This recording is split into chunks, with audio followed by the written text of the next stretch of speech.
Greetings from the Consulate General of Ukraine in Istanbul, and here we have the Consul General, Nedilsky'yi.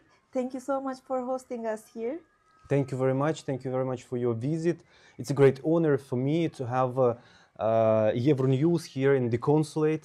Thank you for coming. I would like to start with the appointment of new ambassador. Would you like to elaborate on that?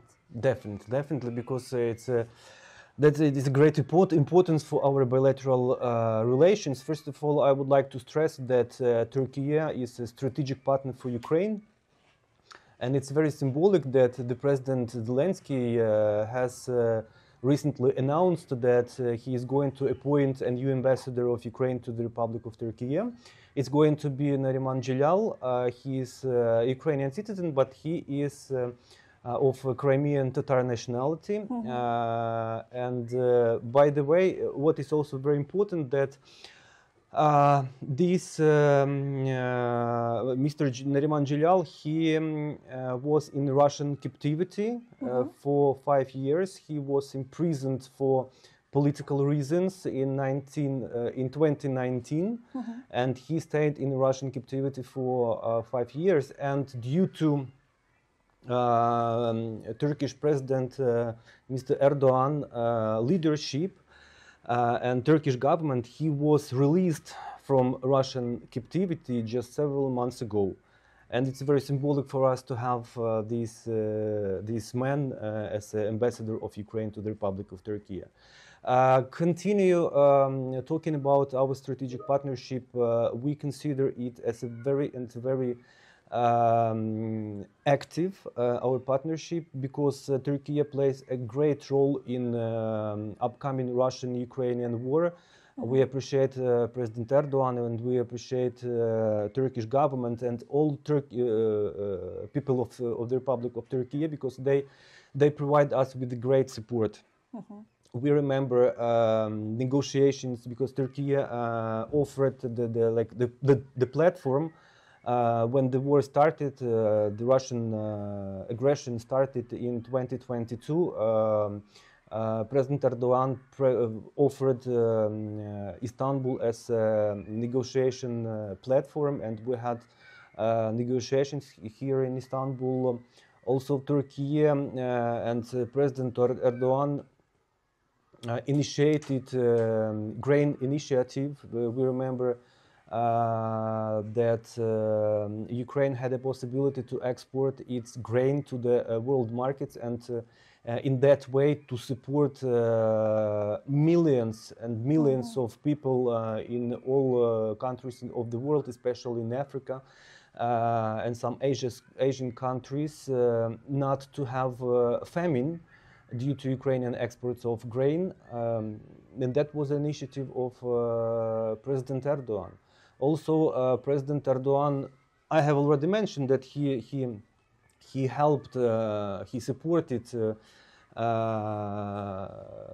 when Neriman Celal was released from the Russian captivity, but also he supported also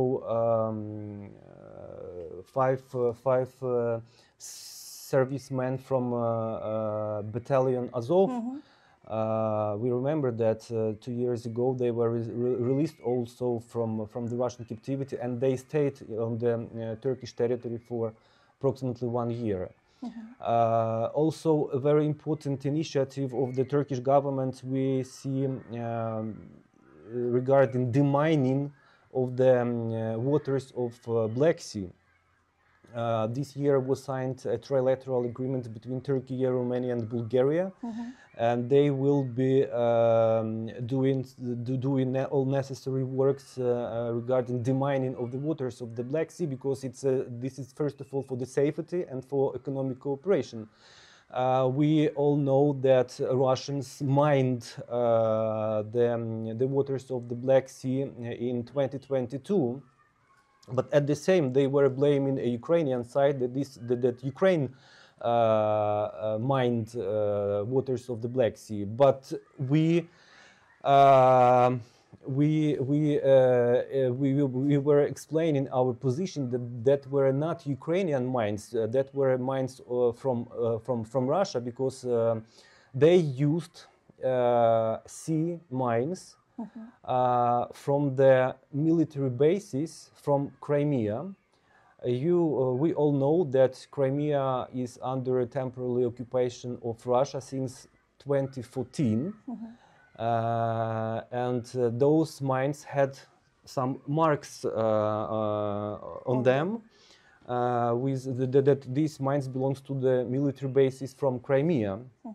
That's why we explained to the international society that those mines belongs to military bases from Crimea, and Russia mined the waters of the Black Sea.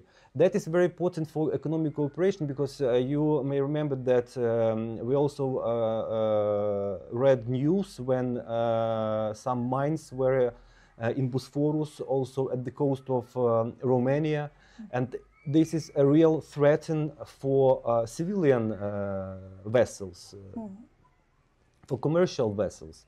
And also there were some news when some commercial vessels have been damaged by those mines.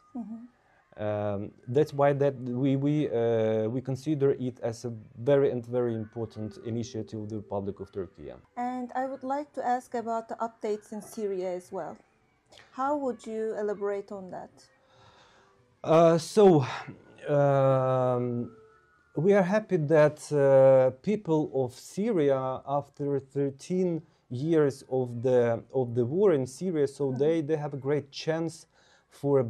Now we see that Assad's regime collapsed, and he escaped to which country? To Russia, because Russia have been supporting this regime financially, military. As far as we understand, at this time in Syria, Syria is in the process of forming a new government, like temporary government, because during the 13 years of war and terroristic, that is true, that was terroristic regime for people of Syria. So they have a great chance for the future, and also I would like to mention that the President Zelensky also promised to support Syrian people with humanitarian aid. It's going to be grain from Ukraine, because we have also, by the way, that is the initiative of the President Zelensky, but with collaboration also with Turkey. Grain from Ukraine project means that grain from Ukraine comes, for example, to the Turkish territory, and after that it can be exported to the countries which are in need of humanitarian support. We also supported people in Palestine with humanitarian aid due to that project. In total, Ukraine delivered more than 100,000 tons of grain, of humanitarian aid to the countries which are in need. And also some humanitarian aid will definitely go to Syria, for Syrian people. I would like to ask about the latest situation in the Ukrainian front. Well, I would like to say that we are standing strong, and we will continue doing that, because we are fighting for our motherland, we are fighting for our people, and we are fighting for that democratic values that are important for us. The Ukrainian society has been living in the situation of war for more than 1,000 days. Definitely, people used to live under such circumstances. But at the same time, that is very difficult, especially for children, to live in the stance of war. You may remember the latest Russian attacks on Ukrainian critical infrastructure. To be honest, they ruined. The winter is coming. That is the most difficult period of time. And in 2022, in 2023, Russians were trying to to destroy Ukrainian energy infrastructure, especially during winter times when people need hot water, when they need heating in their apartments. They also continued that strategy in the summer 2024, destroying Ukrainian critical infrastructure. So they ruined mostly 90% of Ukrainian thermal electricity and 30% of hydroelectric electricity. They are also targeting with rockets and with attack drones the substations of nuclear power plants. So that is a threat for the global security. Now we have a winter period of time, and our government is doing its best together with our partners to provide people and the and critical infrastructure with the electricity. But what is then the most important for us, that we will not stop defending our country, and we will stand strong till the end, till our victory. And as the Consulate General, you are pretty active in your activities, for example. And how does these events support the bilateral ties between two countries, Turkey and Ukraine? Well, as I have already mentioned, the Türkiye is a strategic partner for Ukraine. Our history and our collaboration started centuries ago. You may see behind me the portrait of Hürrem Sultan. She is famous Ukrainian woman and the mother of a Turkish Sultan. We have many mixed families, so intercultural connections and intercultural relations between Ukraine and Turkey, they have a big history, starting from Hürrem Sultan and till these days. We try to use every opportunity to strengthen these cultural ties. That's why we are here, and we try to benefit from it, because we have so many Ukrainian people here in Turkey, and they also need some Ukrainian projects, because they miss their motherland, especially during this war time, and then they cannot travel to Ukraine freely because we don't have air connection. That's why they miss the Ukrainian culture. Also, we have to present our culture for the Turkish society, and we try to do our best. Could you share with us with some of the projects that are upcoming? Well, next year, in collaboration with the Istanbul municipality, we are going to have the concert of friendship between Ukraine and Turkey. So we have been working on this project for several months. So we started several months ago, and I believe that we will have maybe on May or on June next year the concert of friendship. I will not be telling you all the details. It's going to be a surprise. Okay. But it's going to be very like a huge concert with participating of big number of people.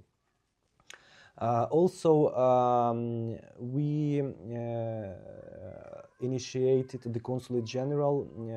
So here in Turkey, in Yeşilköy, we have Ukrainian Park, and we have already produced a monument for the Ukrainian famous poet Taras Shevchenko, and we are going to install this monument in the Ukrainian Park, because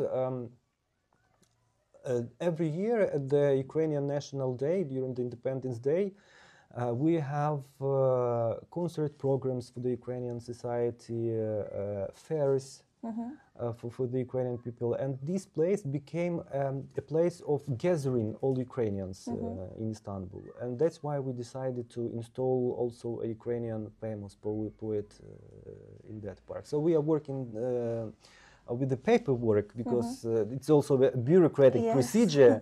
And I strongly believe that we will finalize it very soon, and the monument will be installed in the Ukrainian park.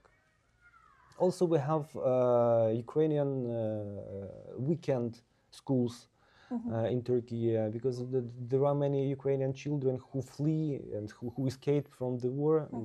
We have many children in Istanbul, and they need.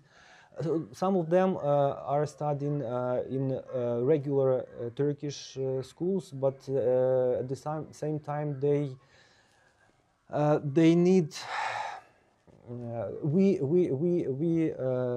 see that they need to keep the Ukrainian culture, to keep the Ukrainian language, and we are supporting these projects as well. Also, every year we have a project for the Ukrainian children. In Ukraine, we celebrate St. Nicholas Day.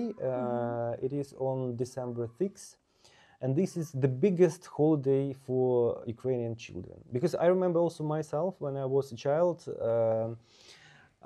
we as children believed that Saint Nicholas come to your home, and if you had good behavior during the year, he will put under your pillow some gifts.